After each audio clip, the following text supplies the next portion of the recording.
لله الحمد لله رب العالمين الحمد لله الذي نحمده ونستعينه ونستغفره ونعوذ بالله من شرور انفسنا وسيئات اعمالنا من يهده الله فلا مضل له ومن يضلل فلا تجد له وليا مرشدا واشهد ان لا اله الا الله وحده لا شريك له واشهد ان محمدا عبده ورسوله نشهد بانه بلغ الرساله وعلى الامانه ونصح الامه وكشف الله به الامه وتركنا على محجه البيضاء ليلها ونهارها سواء لا يزيغ عنها الا قليل اللهم صل وسلم وبارك على هذا النبي الكريم وعلى اله واصحابه وسلم تسليما كثيرا اما بعد اخوة الايمان اوصيكم ونفسي بتقوى الله عز وجل يقول الله سبحانه وتعالى في محكم تنزيله يا ايها الذين امنوا اتقوا الله وقولوا قولا سديدا يصلح لكم اعمالكم ويغفر لكم ذنوبكم ومن يطع الله ورسوله فقد فاز فوزا عظيما اللهم اجعلنا من الفائزين. اليوم وقفه مع هذه الايه الكريمه التي يقول الله سبحانه وتعالى في محكم تنزيله وان تعودوا نعمه الله لا تحصوها ان الله لغفور رحيم. Chers frères et sœurs en islam, chers croyants, chers invités d'Allah subhanahu wa ta'ala, rendons tous grâce à Allah, Seigneur de l'univers, maître des cieux et de la terre et du conseil du pouvoir absolu. Lui, dans sa grâce, il nous a accordé ce vendredi dans les meilleures conditions. Nous attestons qu'il y a une divinité digne d'être adorée en dehors de lui. Et au même moment, nous attestons que Mohammed sallallahu alayhi wa sallam est son noble serviteur et messager. Salut et paix chez lui, sur sa noble famille, sur ses valeureux compagnons, sur tous ceux qui vont sur sa voie jusqu'au jour de la résurrection, face à laquelle nous allons parmi cette humeur. Et vous exhorte ainsi que moi-même à la révérencier d'Allah subhanahu wa ta'ala, craignons Allah à chaque instant et à tout moment. Aujourd'hui, c'est le premier vendredi après la fête des Tabaski. Et nous partons vers la fin de l'année nigérienne, l'année musulmane, toujours sur les recommandations du Cheikh Ibrahima, en tant que des croyants musulmans. Après un moment d'adoration d'Allah subhanahu wa ta'ala, nous devons marquer une pause. Nous devons nous arrêter pour regarder derrière nous qu'est-ce qu'on a pu poser en termes de fondation et qu'est-ce qui n'a pas marché et qui a facilité tout ça pour nous, que le Créateur Allah subhanahu wa ta'ala, un temps soit peu, il rend grâce à Allah subhanahu wa ta'ala. Comme vous le savez tous, l'année 1444 de l'Égypte, nous avons fait la fête des Tabaski avec beaucoup de nos frères et sœurs. Et fête des Tabaski 1445 de l'Égypte, n'ont pas pu fêter avec nous. D'autres sont décédés, d'autres par faute de santé. Et nous, que Allah nous a accordé la longévité, et nous a accordé la santé, et nous a donné les moyens pour pouvoir accomplir cette recommandation, qu'est-ce que nous pouvons donner à Allah subhanahu wa ta'ala? C'est ce que Allah subhanahu wa ta'ala nous dit lui-même dans notre Coran, dans Surah 16, Surah Al-Nahl, verset 18, Surah 16, verset 18, il nous dit ceci, je cite, si vous voulez compter les bienfaits et grâce à Allah subhanahu wa ta'ala, vous ne saurez les nombrer. On ne peut pas compter les bienfaits d'Allah subhanahu wa ta'ala sur chacun de nous. Mais parmi les bienfaits de Dieu, l'année dernière, tu as nourri des intentions. Tu t'es engagé pour des projets, Allah t'a facilité, tu as pu réaliser ces projets. L'année dernière, tu avais des difficultés et Allah t'a donné pour de sortir à des difficultés. Ou bien avant ça, tu avais beaucoup de problèmes, de soucis, mais quand tu t'es confié à Allah subhanahu wa ta'ala, il t'a aidé. Il t'a aidé, c'est pas parce que tu étais plus intelligent. Il t'a aidé, c'est pas parce que c'est toi qui étais plus riche. Il t'a aidé, c'est pas parce que toi tu étais le plus grand homme. Ça fait partie de la grâce qu'Allah subhanahu wa ta'ala fait fort. Et arrivé après la fête des Tabaski, le musulman, on a l'habitude de rendre grâce à Allah subhanahu wa ta'ala, mais nous devons nous arrêter pour rappeler les uns et les autres que les grâces de Dieu, les bienfaits d'Allah subhanahu wa ta'ala sur chacun de nous, nous devons être reconnaissants vis-à-vis de lui. C'est pourquoi d'ailleurs, quand on parle toujours, on dit kafir. Le mot kafir, ça signifie quoi en arabe? En arabe, ça signifie l'ingrat. C'est toi qui n'as pas été reconnaissant vis-à-vis d'Allah subhanahu wa ta'ala. Et si on veut compter les grâces de Dieu sur chacun de nous, commençons d'abord par quoi? Par le hadith de Muhammad sallallahu alayhi wa sallam. Hadith rapporté par Abdullah ibn Abbas. Dans Sahih Bukhari, où le Messager alayhi sallam dit: si vous et moi, nous devons rendre grâce à Allah, dire merci à Dieu, est-ce que Dieu nous a donné des milliards? Non. Est-ce que tu es ministre? Non. Tu es ingénieur? Non. Tu as des entreprises? Non. Mais on peut rendre grâce à Allah, on peut dire merci à Dieu à travers des bienfaits. Le Messager alayhi sallam nous dit ceci: Ni'matani mahboubun fihima kathirun minan nas. Assez pour le faire. Il dit beaucoup parmi nous, Dieu nous a accordé deux grands bienfaits, deux grâces, mais que nous ignorons tous. Dieu nous a donné deux richesses et nous ignorons, on oublie beaucoup parmi nous. Parmi ces richesses, il cite assez rare la santé. Ça, c'est grâce de Dieu. La santé n'a pas de prix. Oui, la santé n'a pas de prix. Pour nos frères et sœurs qui souffrent aujourd'hui de la maladie d'insuffisance rénale, quand on parle de dialyse, la séance, c'est comme on dit des séances en semaine. Il y a des séances qui ne coûtent pas moins de 60 000 francs sans prise en charge. 60 000 francs par 2, ça nous fait combien? Ça nous fait 120 000 francs la semaine. 120 000 francs la semaine, dans un mois, nous avons 4 semaines.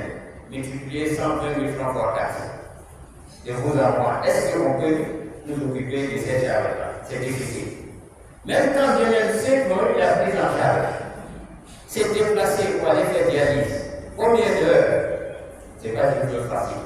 C'est pourquoi le Messager nous dit: nous devons être reconnaissants vis-à-vis de Dieu. Parmi les grands bienfaits de Dieu, il y a la santé d'abord. La santé n'a pas de prix. Pour d'autres, ce n'est pas l'insuffisance rénale, mais c'est d'autres maladies qui dépensent, ils vont débourser des sommes et des sommes.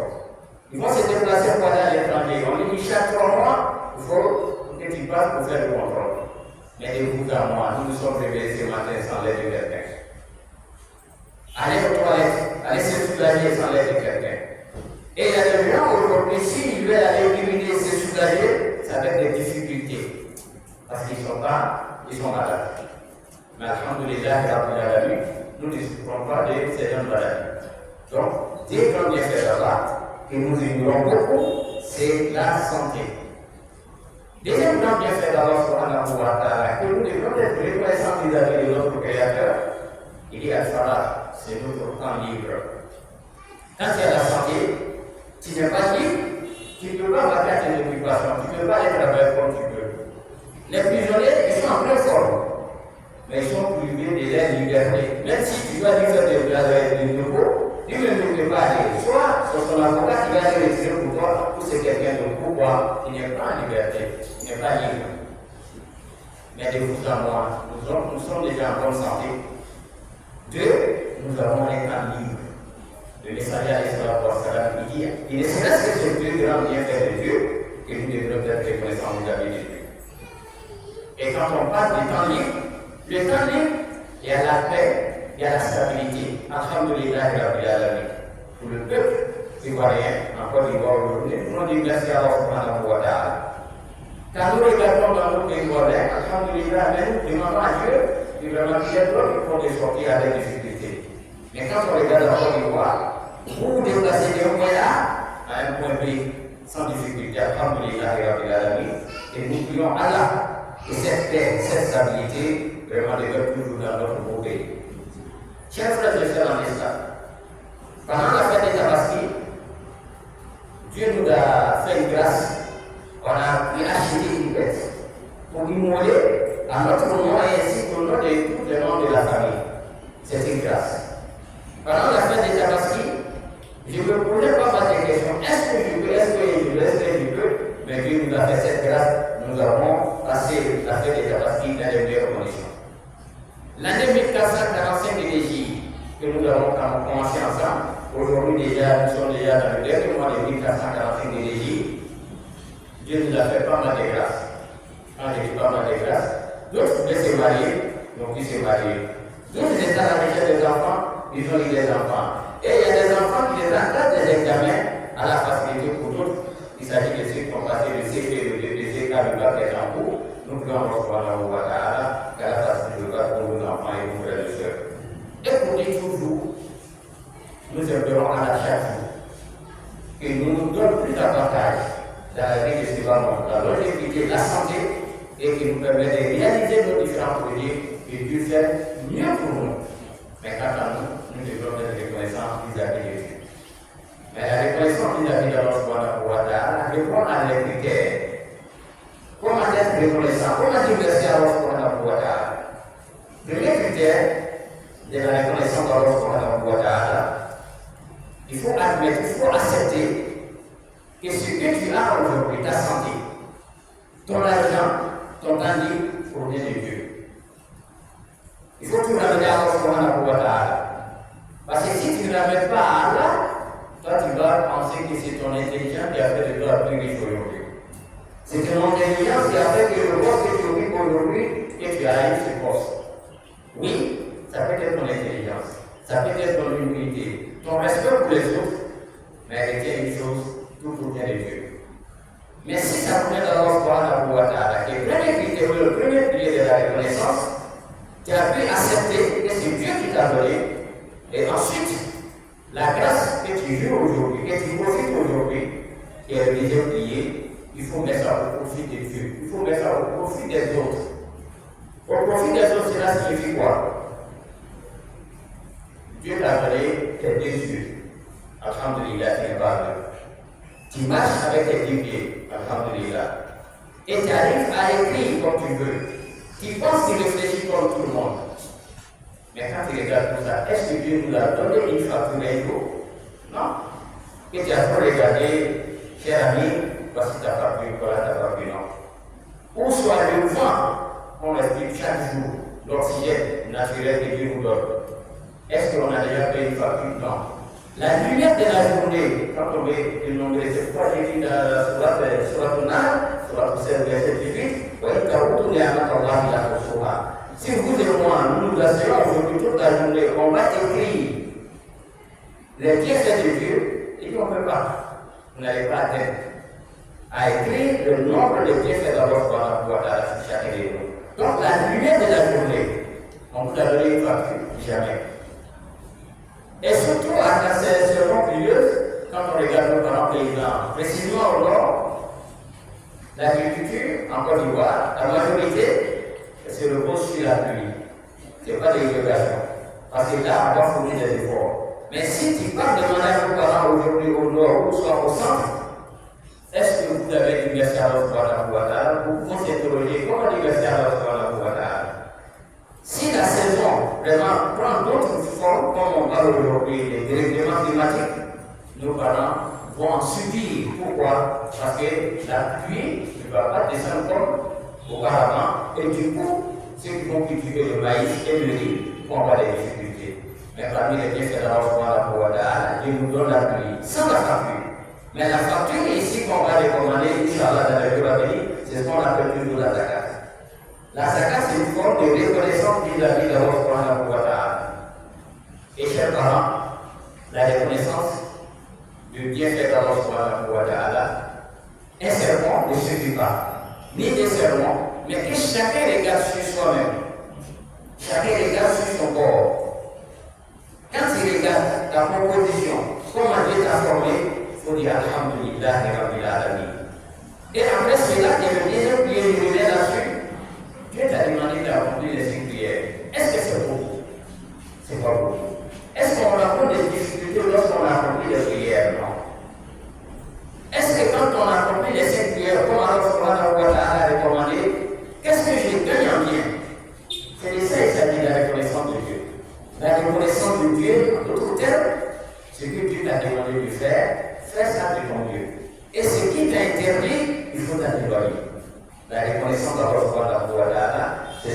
faveurs.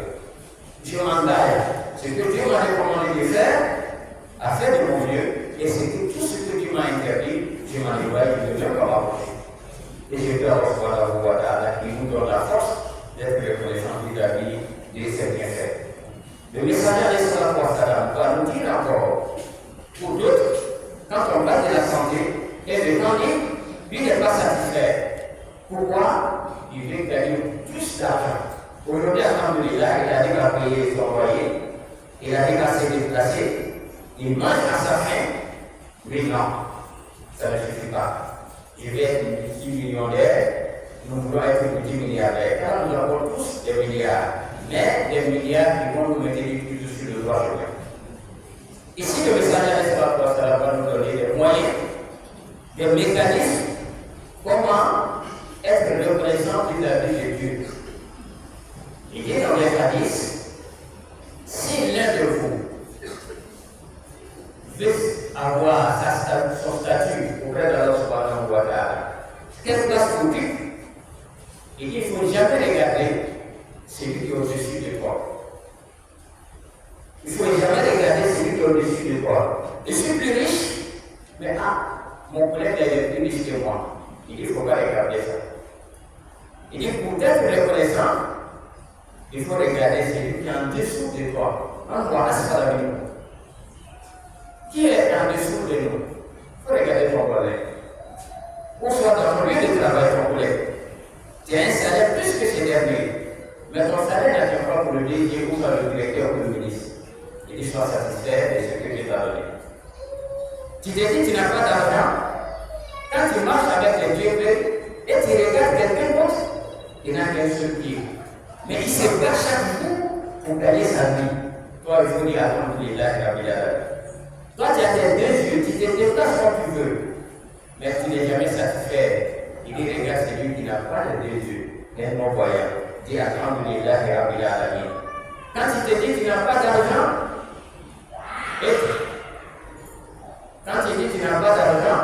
et tu te perds chaque fois, il dira, va voir à l'hôpital. Va voir des gens qui sont plus riches que toi, qui sont plus beaux que toi, qui sont plus grands que toi, mais ils sont couchés là. Sans l'aide de quelqu'un, il ne veut rien faire. Donc, dit alhamdoulilah, rabbil alamin. Donc, la reconnaissance, le remerciement d'Allah subhanahu wa ta'ala, c'est résume encore à regarder, à jeter un coup d'œil juste derrière toi, mais ne regarde pas celui qui est devant toi. Parce que quand tu regardes celui qui est devant toi, tu ne seras jamais satisfait. Et la satisfaction de l'être humain, comme le messager dit en Indien, il dit lorsque tu seras enterré, on va retourner la terre sur toi, et c'est là que tu seras satisfait. Personne ne sera satisfait en termes d'argent. Tu vas voir un petit milliardaire aujourd'hui, si on dit que Allah nous donne beaucoup d'argent, il dira Amen. Le pauvre, quand on dit qu'Allah nous donne beaucoup d'argent, il dira Amen. Mais par contre, maintenant, qui veut plus, qui veut moins? Tout le monde veut plus. Mais plus là appartient à Allah. Mais chacun a un plus. Lorsqu'on a la santé, lorsqu'on a un libre, donc nous devons être reconnaissants vis-à-vis de Allah. Chers frères et sœurs, avec la reconnaissance d'Allah, à travers ces grâces, c'est bien fait sur chacun de nous. Il ne faut pas oublier un élément. L'élément que le jour de la résurrection, tout ce que Dieu t'a donné, tout ce que Dieu t'a confié, il va te demander. Tu vas rendre compte. Nous allons rendre compte à travers les bienfaits d'Allah. Les deux yeux, nous allons rendre compte. Nos deux pieds, nous allons rendre compte. L'argent que Dieu m'a donné, il va rendre compte. L'intelligence que Allah m'a confiée, il va rendre compte. La responsabilité que Allah m'a confiée, il va rendre compte. La responsabilité commence d'abord la gestion de ta famille. Madame, tes enfants, tes frères et sœurs, et Dieu va te demander, surtout ta femme et tes enfants. La grande famille, Dieu va t'interroger. Tu as occupé un poste, il ne faut pas dire seulement, oui, on a fait les inspecteurs sont passés. Mais les inspecteurs d'Allah, et merci bien du tout, même les points, ils vont t'interroger là-dessus. Donc, faisons attention. Au moment que nous devons être reconnaissants vis-à-vis de Dieu, et au même moment que nous devons réfléchir le jour de la résurrection, si Dieu m'interroge, ce que je t'ai donné, qu'est-ce que tu as fait? Et il faut avoir des réponses. Et si tu n'as pas la réponse juste, alors tu dois préserver de cela. Dieu nous dit dans le Coran, souvent la plupart nous l'ayons examiné. Il dit dans la Sourate 102, Sourate Al-Takassur, au verset 8, il dit le jour de Yom Al-Qiyamah, Dieu va nous interroger, Dieu va nous demander de ses biens, de ses grâces qu'il nous a données, la santé. Le messager dit dans notre hadith, et ton temps libre, il nous dit dans notre hadith, que tu seras interrogé là-dessus. Qu'est-ce que tu as en fait? Et je te subhanahu wa ta'ala, le jour de Yom Al-Qiyamah, qu'on va rendre compte que chacun de nous puisse avoir la réponse juste pour répondre à ces différentes questions. Et je demande à Allah subhanahu wa ta'ala qui nous multiplie chaque jour ses grâces et ses bienfaits, et sans oublier nos malades qui les apportent la santé, et surtout nos défunts qui les apportent sa miséricorde, et notre beau est toujours la paix, la stabilité, et l'enquête toujours dans notre beau pays, sans oublier aussi nos pays voisins où il y a des conflits aujourd'hui. Fasse Dieu que la paix et la stabilité reviennent dans ces différents pays. Pour terminer, Inch'Allah, toujours sur l'orientation du Cheikh Laïma, comme vous le savez tous, c'est les périodes des grandes vacances.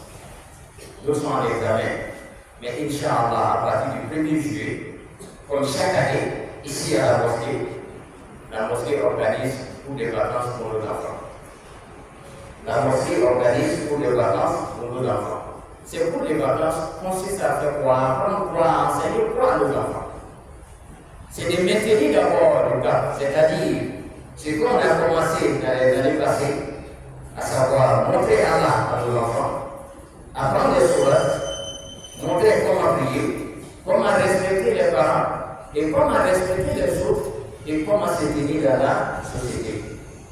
Et voici comment les cours de vacances vont apporter plus à nos enfants. Mais au même moment, la responsabilité des parents s'engage. Vos responsabilités, c'est d'envoyer vos enfants venir apprendre la religion. Quand on dit venir apprendre la religion, les enfants vont apprendre aussi nos valeurs de respect, la considération des autres, l'humilité, etc., etc. Donc, ce sont ces valeurs-là qui sont enseignées au cours de ces cours de vacances.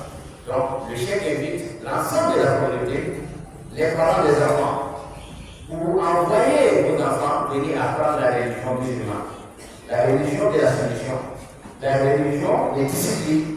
Et à partir de ces enseignements, vous allez observer aussi tous les changements à travers l'attitude de vos enfants à la maison. Donc c'est votre responsabilité. Et si vous n'envoyez pas vos enfants dans votre mosquée ou ailleurs, le jour de votre Qiyamah, l'enfant va témoigner contre vous. Et j'ai pu avoir le jour que l'enfant va témoigner pour vous. Et c'est ça qui est profitable. Si l'enfant témoigne contre toi, oui, l'imam a annoncé la fête, c'est le jour la 1445 de l'Égypte. Les parents n'ont jamais accepté de m'envoyer à la mosquée. Même si c'est 2 semaines. Si l'enfant doit aller à l'étranger pour ses vacances, ou soit à l'intérieur pour ses vacances, mais si le moment n'est pas encore arrivé, 1 semaine, c'est pas petit. 2 semaines, c'est pas trop. 1 mois, ça peut apporter plus à l'enfant. Donc, vous êtes tous invités. À partir du 1er juillet, Inch'Allah, les cours de vacances vont démarrer dans votre communauté. J'espère que nous apporte le 1er juillet dans les meilleures conditions. Et ce que les enfants ont déjà appris, parce que vraiment que ça les accompagne dans les vies de tous les jours. أقول قولي هذا وأستغفر الله لكم ولله وأستغفروه إنه هو الغفور